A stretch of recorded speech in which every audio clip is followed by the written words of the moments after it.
사람들은 모두 높이 올라가려고 합니다. 특히 우리 사회는 출세지향적인 신분사회라고 볼 수 있기 때문에 더욱 그런 것 같습니다. 거의 계급사회라고까지 말할 수 있습니다. 누가 높으냐 하는 서열의식이 어디에나 있습니다. 사실은 1등 머리는 한 명이면 족하고 많은 개성과 자기 나름의 색깔을 가진 사람들이 서로 어울려 사는 사회가 이 건강한 사회인데 이런 의식이 잘 안 생겨나는 것 같습니다. 그러나 현대로 오면서 사실은 높이 올라가는 것보다 깊이 내려가는 것이 정말 귀하다는 것을 사람들이 생각하게 되었습니다. 특히 젊은이들은 자기 나름대로의 삶의 자리에서 깊은 차원을 얻는다고 하는 게 굉장히 중요하다는 걸 느끼는 것 같습니다. 깊어지는 것. 신앙생활에도 이 점이 대단히 중요합니다. 교회 생활을 잘 하려면 직분을 얻고 중요한 위치에서 발언하게 되는 것보다 오히려 깊어져서 많은 영적 체험과 존재의 충만을 경험하는 것을 중요하게 여겨야 됩니다. 이런 믿음의 자세에서 강조되는 것이 바로 기도입니다. 저희 후배 목사님 중에 예전에 사회운동 많이 하던 이가 그 거창이라는 데에서 교회를 이제 섬기면서 기도를 강조하고 그리고 기도를 다니면서 많이 가르치더니 대전의 한빛교회라고 아주 큰 교회, 수천 명 모이는 교회에 부임했더라고요. 그래서 제가 이번에 설교 준비하면서 기도의 주제이기 때문에 그 교회를 일부러 찾아가 봤더니요. 역시 아니나 다를까 엄청나게 기도를 강조하고 그 교회는 거의 이제 기도하는 교회로만 다른 외부 활동 별로 안 하고 기도만 하는 그런 교회의 특징을 가지고 있다 이런 걸 볼 수 있었습니다. 사람들이 기도를 필요로 하고 기도가 놀라운 능력의 통로가 되어 있기 때문에 이제 우리는 기도에 관심을 특별히 가져야 할 때입니다. 기도해야 깊은 은혜의 바다에 들어갈 수 있습니다. 가을은 단풍 관광 다니기 좋은 계절이기도 하지만 기도하기 좋은 계절입니다. 여러분 기도를 좀 시작해 보시기 바랍니다. 기도에 새로운 습관을 들이기 시작하고 새벽을 깨우는 성도들, 중보기도와 심야기도를 통해 찾아오시는 주님을 만나 감격과 기쁨이 있는 삶을 시작하는 사람들이 되시기를 바랍니다. 우리 교회가 오랜 역사나 이런 이 지역에서 중심이 된다 이런 걸 내세울 게 아니라 삼척제일교회 하면 기도하는 교회 이렇게 자랑할 수 있다면 정말 좋지 않을까 그런 생각을 해보게 됩니다. 삶의 변화와 믿음의 부흥을 위해서 우리에게 필요한 것이 무엇보다 기도입니다. 오늘 본문은 야고보가 기도에 대해서 가르쳐 주신 말씀이에요. 야고보서는 행함이 있는 신앙을 말하고 있죠. 갈라디아서가 믿음을 중요하게 여겼다면 야고보서는 행함을 중요하게 여겼어요. 믿는 이의 행함의 일조가 뭐냐? 믿는 이가 무엇부터 실천할 것이냐 할 때 기도입니다. 오늘 두 가지 요점이 이 말씀에 있어요. 언제 기도해야 하는가와 어떻게 기도하는가입니다. 그러니까 이럴 때 기도하라, 이렇게 기도하라. 오늘 성경은 우리에게 그걸 얘기해 주고 있습니다. 바울 사도는 데살로니가전서 5장 17절에서 쉬지 말고 기도하라 그렇게 말했습니다. 아무 때나 쉬지 말고 무시로 기도하라는 것입니다. 그러나 보통 사람은 아무 때나 기도하는 일이 어렵습니다. 보통 사람들이 특히 기도해야 할 때는 언제겠습니까? 야고보는 본문 13절 14절에서 특히 서너 가지 경우를 언급하고 있습니다. 먼저 여러분, 고난당할 때 기도해야 합니다. 아주 오래 지속되는 심적 육체적 고통을 의미합니다. 사람들은 고난당할 때 되게 불평합니다. 그리고 오히려 주님을 떠납니다. 신세 한탄을 하고 술을 마신다든지 도박을 한다든지 이렇게 일탈의 행동을 해서 고통받는 현실에서 도망가려고 합니다. 그러나 이런 모든 몸부림은 우리를 더욱 공허하게 하고 힘들게 합니다. 고난당한다고 해서 주님을 떠나서 오히려 이리저리 방탕해보면 더 고난에 깊이 빠지는 것을 알게 됩니다. 우리 그리스도인들은 고난당할 때가 바로 기도할 때임을 잊지 말아야 됩니다. 우리에게 왜 고난이 있습니까? 하나님이 믿는 나에게 왜 이런 고난을 주셨습니까? 깨어 기도하라고 하는 것이에요. 기도할 때 우리는 고난을 이길 수 있습니다. 고난 받을 때 기도하면 불평하고 화내느라고 힘쓰는 것보다 여호와의 이름을 부르며 간절히 기도하면 고난도 오히려 유익이 될 수 있습니다.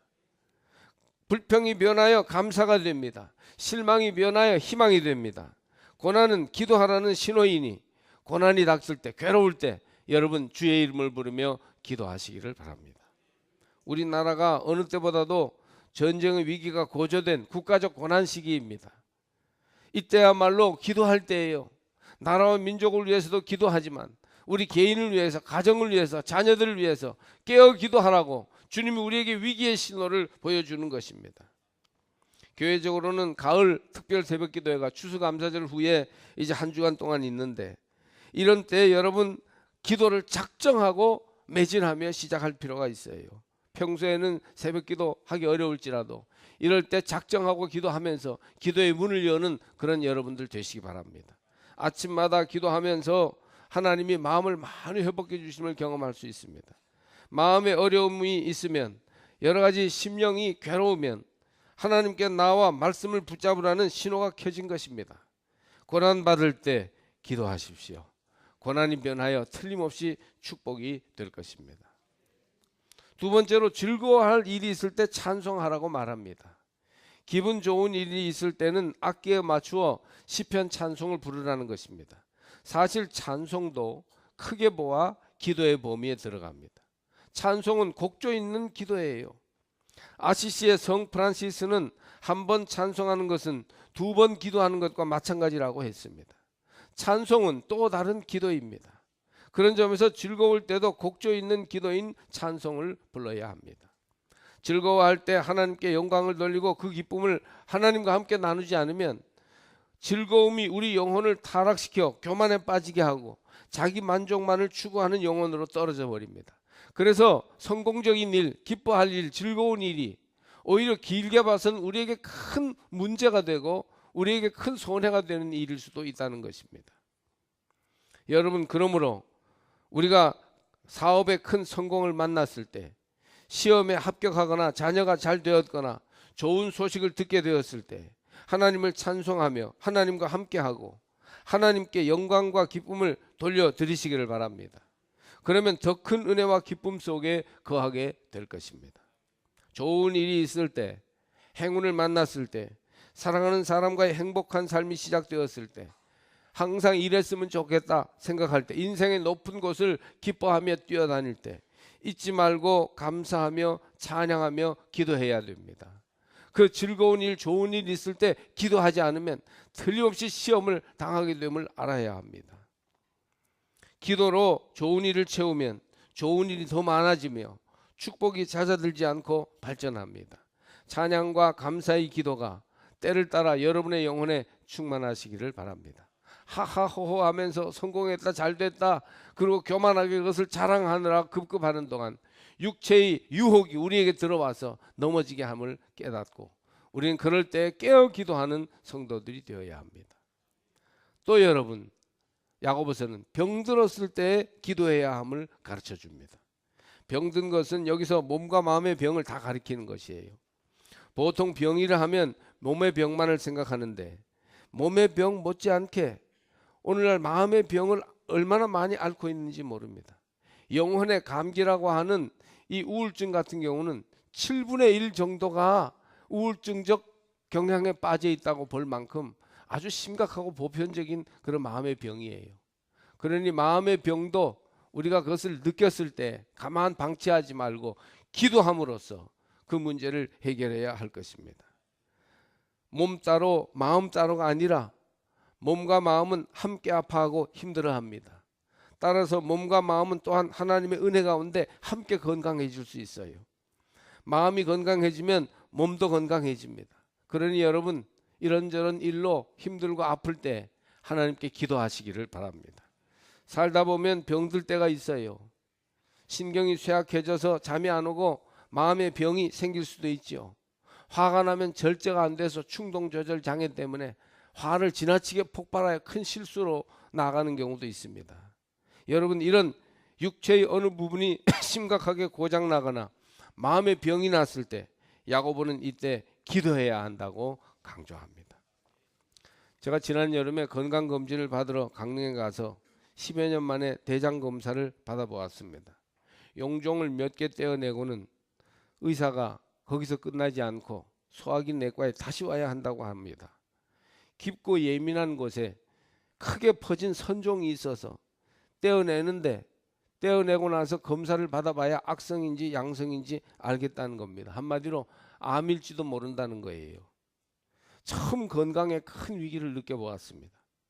아, 이렇게 병들 수 있구나.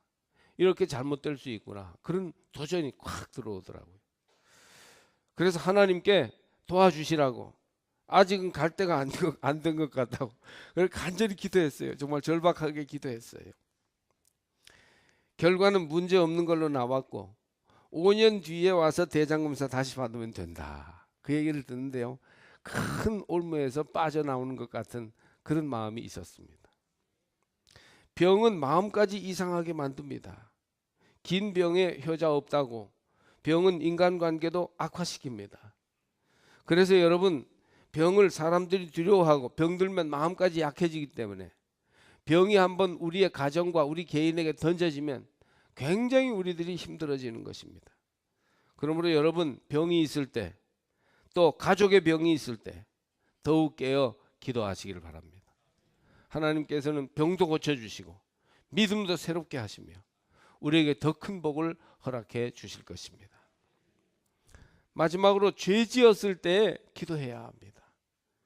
혹시 죄를 범하였을지라도 믿음으로 기도하면 사하심을 얻는다고 15절 하반절에서 야고보는 말합니다. 죄 지었을 때 기도해야 돼요.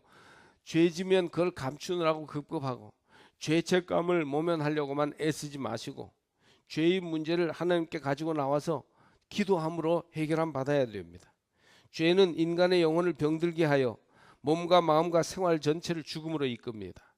야고보가 서신 1장 15절에서 적절히 지적한 것처럼 욕심이 잉태하면 죄를 낳고 죄가 자라면 죽음을 낳습니다. 죄를 방치하면 우리의 마음과 생활을 죽이고 결국은 인생 전체를 죽이고 맙니다.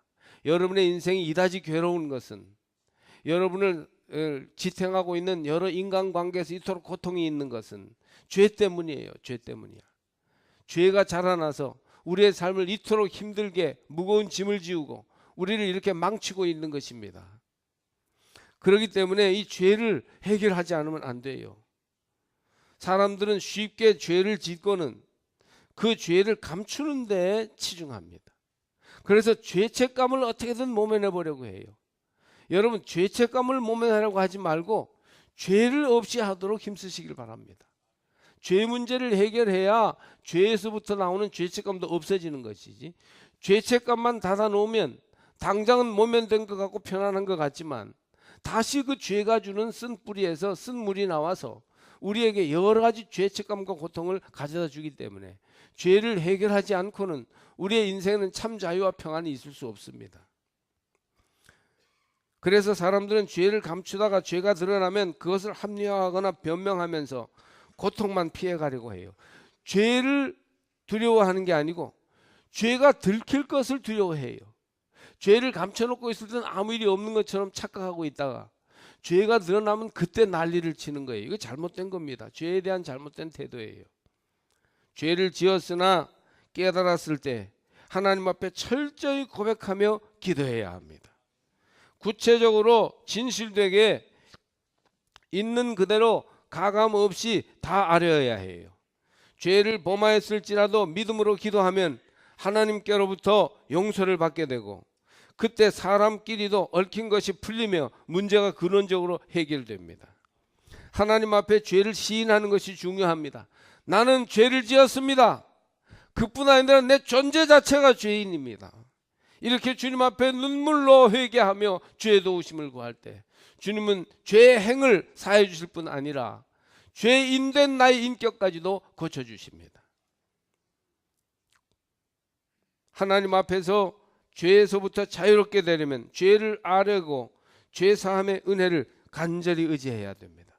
죄를 고백하면서 기도하면 마음의 병까지도 다 치료를 받습니다. 16절을 보니까 죄 짓고도 하나님 앞에 진실하게 고백하지도 기도하지도 않으면 마음의 쓴뿌리가 되어 우리 인격과 삶을 다 망치고 마는 것이에요. 그러면 기도할 때 어떻게 기도할까요? 야고보는 병든 자의 경우를 들어 기도의 방법을 제시하죠. 교회의 장로들을 청할 것이요 그들은 주의 이름으로 기름을 바르며 그를 위하여 기도할지니라. 14절 말씀이에요. 야고보는 교회의 장로들을 청하라고 합니다. 장로들은 초대교회의 지도자들입니다. 장로는 원래 나이 많은 원로를 가리켰는데 장로라는 말이 원로라는 말이에요. 히브리 사회에서는 원로들이 모든 중요한 결정을 하고 어른 노릇을 하여서 곧 사회의 어른, 중요한 일을 하는 사람이라는 뜻으로 쓰였습니다. 초대교회에서 장로는 완전히 이제 교직 제도가 확립되기 전이라서 요즘으로 말하면 목회자를 가리키는 말이었습니다. 지금도 미국 교회는 목사님들을 가리킬 때 우리 감리교단에 엘더 패스터, 디컨 패스터 그렇게 말합니다. 장로 목사, 집사 목사 이렇게 표현해요.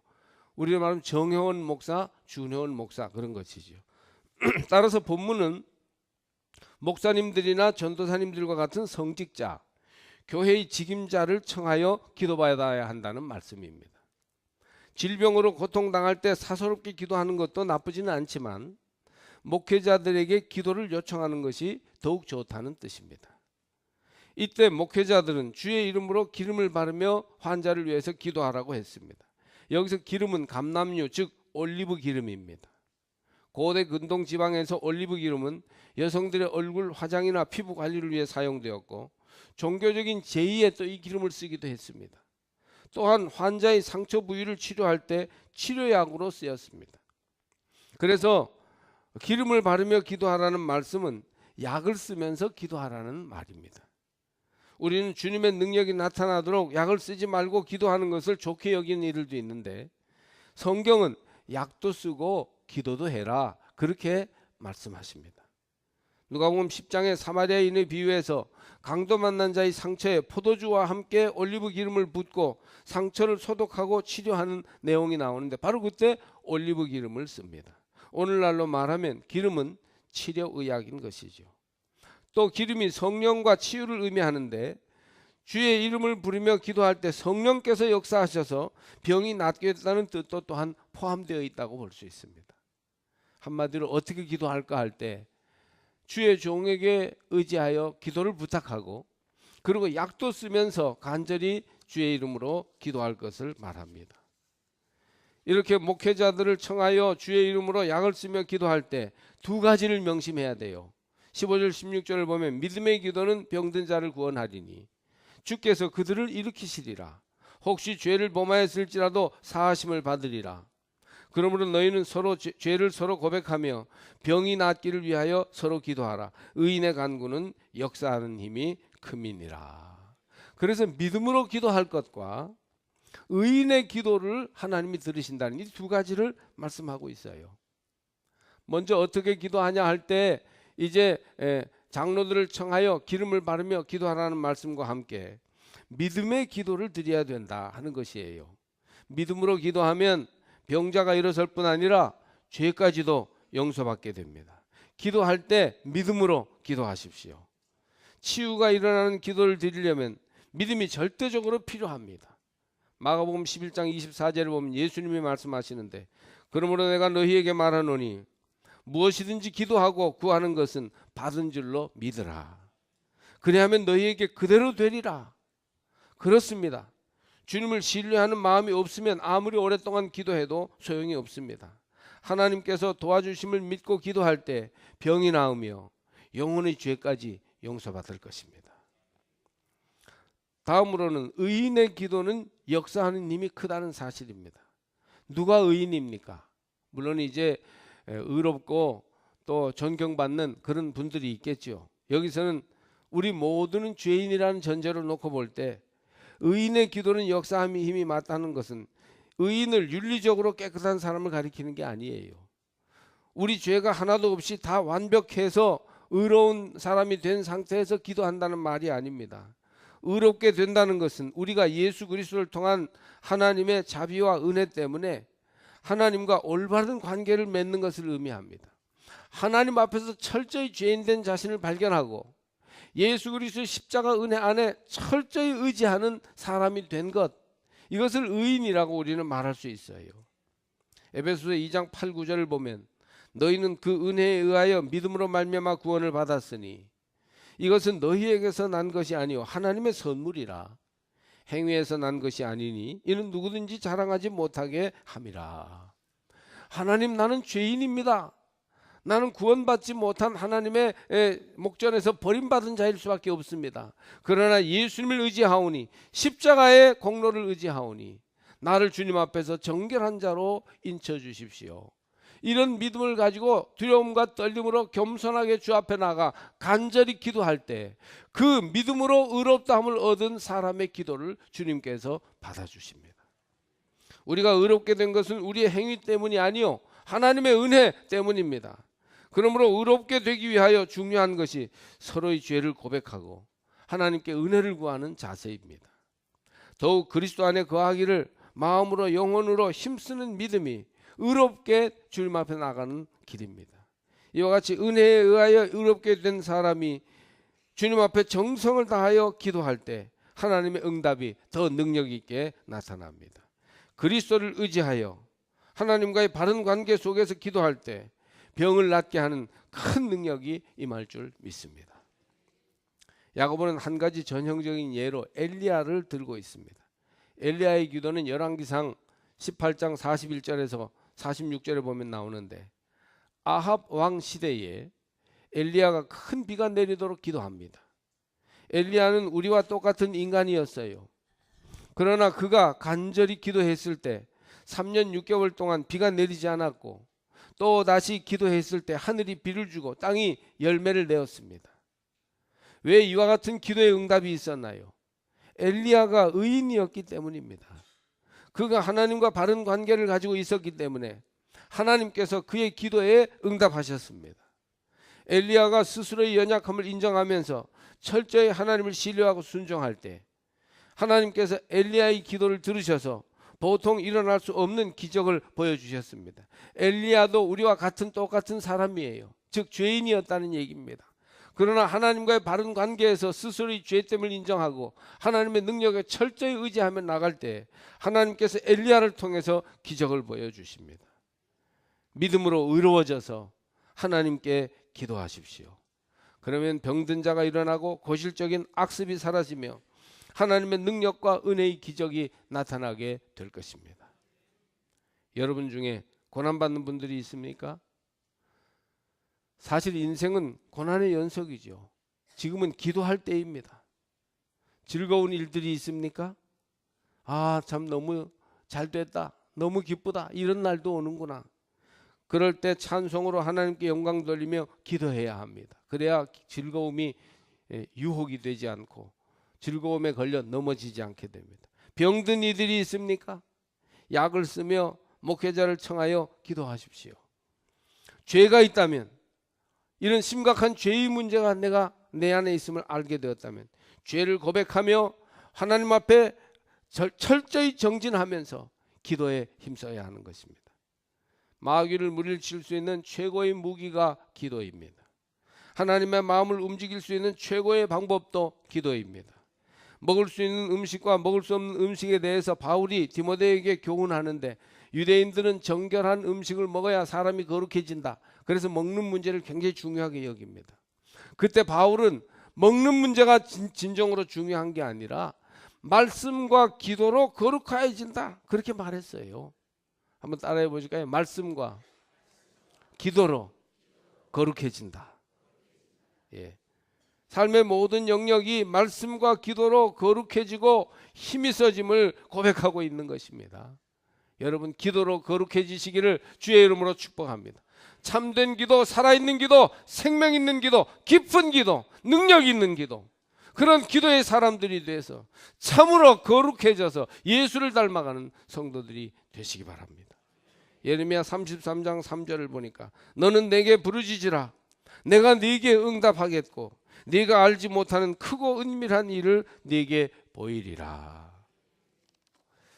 동탄 시온교회, 저 동탄이라는 신도시에 시온교회라는 감리교회가 있는데 새벽 기도로 유명합니다. 작년 총과 우리 교회학교 선생님들이 거기 탐방 다녀왔어요. 그 교회 장기표, 변하지 않는, 매년 다른 표가 바뀌어도 늘 그 교회의 전체 표어가 뭐냐 하면 아주 우스워요. 인사만 잘해도 먹고 산다. 그게 표어예요. 그래서 많은 사람들이 야, 또 그런 표어도 있구나. 인사만 잘해도 먹고 산다. 새벽 기도에 모든 것을 거는 교회입니다. 처음부터 큰 교회였던 것은 아니었어요. 10명, 20명 이렇게 모이는 개척교회 시절도 있었는데 그 목사님이 자기 교회가 30명 정도 모이는 교회일 때 하루는 지나다 보니까 다른 교회에 총력 새벽기도 운동 이런 게 쓰여 있었어요. 전 교인이 새벽기도로 매진하자는 그런 내용이었습니다. 그래서 이 목사님이 개척교회 목사일 때 그 구절에 도전을 받아 전교인 새벽기도에 실질적으로 나서보자고 작정을 하게 됩니다. 새벽기도 잘 안 하는 교인들을 찾아가서 목사님이 아주 무릎을 꿇고 간청을 합니다. 제발 새벽기도 하십시다. 우리가 이 기간에 전교인이 한번 기도에 매달려 봅시다. 그래서 그 특별 새벽기도회에 40일 새벽기도를 하는데 새벽기도를 40명이 마쳤답니다. 30명 나오던 교회인데 온 교인이 막 매달려서 기도하다 보니까 그 새벽기도 기간에 40명이 전부 같이 새벽기도를 마쳤대요. 그때부터 병이 낫고 성령이 역사하며 어린이들과 학생들까지 주님께로 나와서 기도에 불이 붙었답니다. 야, 참 대단한 일이죠. 그 자기네 교회에 나오는 인원보다 더 많은 인원이 특별 새벽기도회를 다 같이 마쳤어요. 지금은 수천 명이 모이는 교회인데 특히 어린이 새벽기도가 유명합니다. 아이들이 서로 깨우고 함께 새벽기도 나가느라고 새벽기도가 아주 새벽부터 난리도 아니랍니다.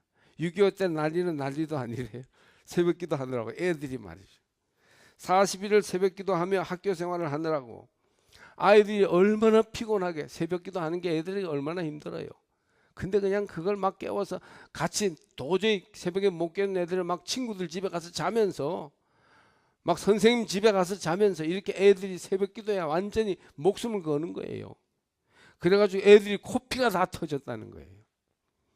동영상을 보여주는데 저희 그 후배 목사님이 얘기하는데 그런데 아이들을 비춰주는데 다 코피가 터져서 솜으로 코를 막고 있어요. 얼마나 우습겠어요. 목사님도 처음엔 막 하하하 웃었어요. 아이고 쟤 좀 봐라. 얼마나 새벽기도를 하느라고 코피가 터져가지고 솜으로 코를 막고 있다. 그런데 한 아이, 두 아이, 세 아이, 열 몇 명 애들이 다 코로 저 솜으로 막고 있는 거예요. 그러자 누구라 할 것도 없이 목사님들이요 눈물을 흘리기 시작했습니다. 열렬한 기도 생활을 아이들이 하는 걸 보고 부끄러운 마음이 들었어요. 회개하는 심정이 생겼어요. 여러분, 이 뜨거운 지속적인 진심을 다한 그런 기도 생활은 자신을 변화시킵니다. 또 그러한 기도 생활은 틀림없이 성령이 임하시고 기도 때마다 변화와 축복의 역사를 일으키게 됩니다. 기도 응답의 기쁨과 능력을 체험하게 됩니다. 또 다른 사람도 감동시키고 변화시킬 수 있습니다. 목사님들도 울게 하는 거예요. 하나님을 감동시키고 하나님의 보좌를 움직이게 되는 것입니다. 기도하십시오. 기도에 힘쓰셔야 합니다. 여러분 모두가 살아있는 기도의 사람들이 되시기를 바랍니다. 한번 전교회적으로 기도를 선포하면 악착같이 식구들 다 데리고 속도들이 다 모여서 선교회원들 서로 격려하고 전화하고 권하여 몰려나오는 역사가 좀 우리 교회도 있었으면 좋겠어요. 삼척제일교회 하면 도대체 무슨 교회인가, 특징 없는 교회가 되지 말고 이 지역사회 전 삼척 시민들을 향해서 기도하는 교회다. 저 기도회는 깨어 기도하는 교회다. 이렇게 우리 교회가 하나의 특징을 가질 수 있는 교회가 되었으면 좋겠습니다. 꼭 새벽 기도회만 아니라 시간과 형편을 따라 어디에 있든지 기도하는 새로운 습관과 영성을 여러분 한 분 한 분이 회복하기를 주님의 이름으로 축복합니다.